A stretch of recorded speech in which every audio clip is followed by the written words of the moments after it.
A imprensa brasileira, sempre midiática e quase governista, praticamente um braço aliado da esquerda e do governo brasileiro, parece que resolveu mudar o tom. Será que resolveu enxergar de fato o que realmente estava acontecendo a todo tempo?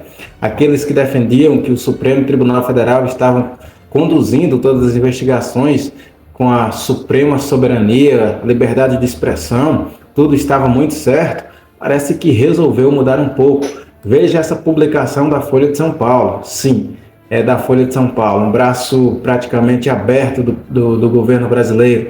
Após aí agora a eleição que colocou o Fachin, é uma eleição meio que a gente já sabe quem vai ganhar, é aquela questão dos mais velhos que assumem, sempre mantendo assim o mesmo padrão. Mas venceu o Fachin. E segundo a Folha de São Paulo, sobre Fachin, o Supremo precisa buscar a autocontenção.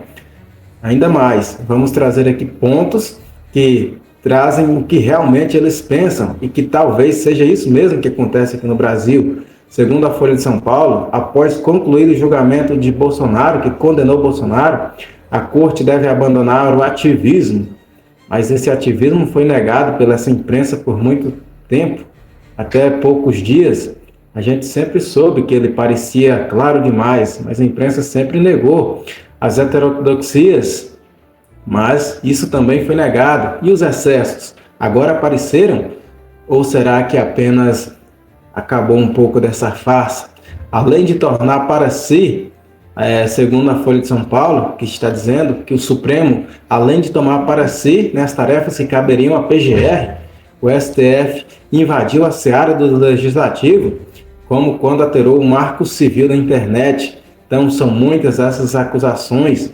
Isso praticamente é o que a direita sempre disse ao longo de todos esses anos e que foi negado pela essa imprensa, que não parece muita imprensa, mas sim assessoria especial. Trabalha muito melhor, inclusive, do que o próprio Sidônio Palmeira, que tem tido trabalho para ajustar os diálogos do presidente Lula. Mas enquanto isso, a Globo News, a Folha de São Paulo, o UOL, esse é mais esquerdista do que o próprio Lula. Todos que estão ali dentro do portal UOL não trabalham com notícias, mas sim com uma grande estadia, parece mais uma sala avulsa do próprio Planalto quando se trata do governo Lula. Mas, inclusive, vamos trazer aqui também uma parte do que disse o UOL sobre a posse de Fachin, e aqui vamos trazer também o restante do que disse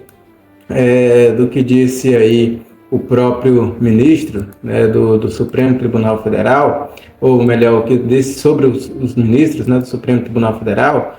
Aí eles disseram que, além do que a gente já disse aqui, o que passou na seara do Legislativo estão, em especial, os intermináveis e espaços inquéritos a cargo do ministro Alexandre de Moraes, como eu mencionei aqui. Será que tem ministros que comandou o Brasil, ou melhor, o Supremo, mais do que o próprio presidente, no caso Barroso, como no caso das milícias digitais, que nunca acabou o processo, aberto em 2021 e destinado a vigorar em 2026.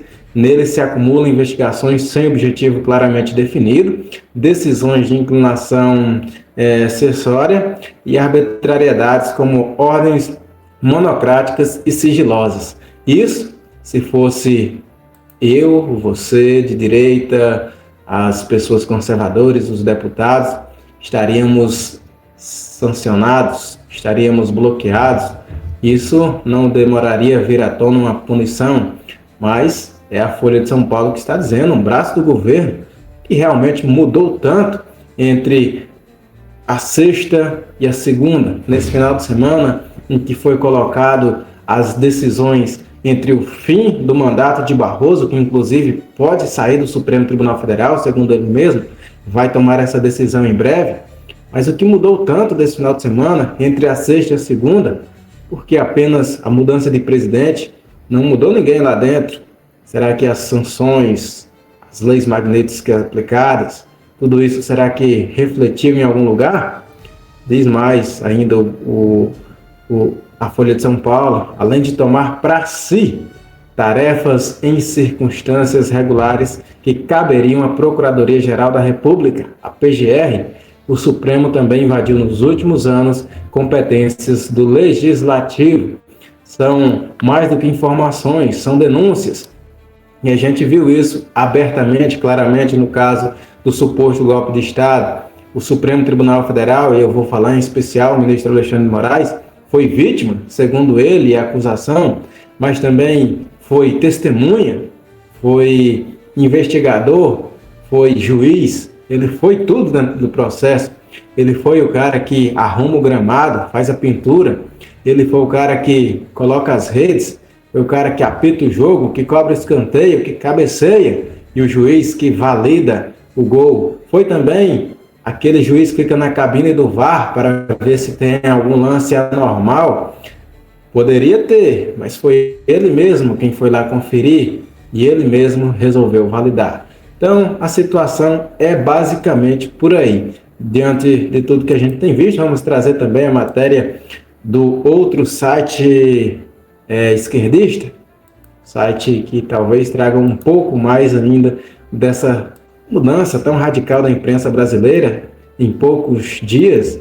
Vamos colocar aqui, segundo o próprio UOL, os próximos 2 anos do Tribunal, do Superior Tribunal Eleitoral, serão marcados por julgamentos políticos e menos técnicos.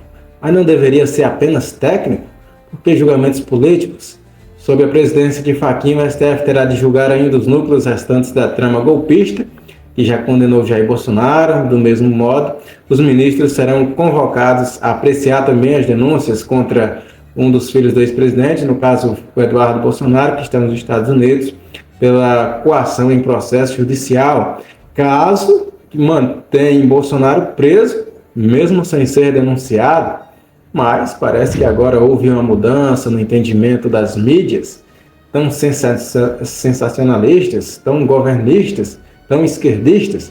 Por que a mudança tão repentina? Por que resolveram mudar um pouco o tom? Você poderia nos ajudar, nos explicar? Deixe aí o seu comentário, porque da sexta para a segunda, apenas do fim de um mandato para o início de um outro mandato, muda tudo. Será que realmente podemos ter um mandato mais técnico? Ou melhor, só técnico, só jurídico? Porque política deve ficar lá no legislativo e não dentro da casa, dentro dos seus municípios, quando está em período de eleição. Não é o caso agora. Então, peço a você que nos acompanhou até aqui, deixe aí a sua curtida, o seu comentário, se inscreva no canal. Mas de verdade, deixe a sua opinião. Um forte abraço e a gente se vê no próximo vídeo.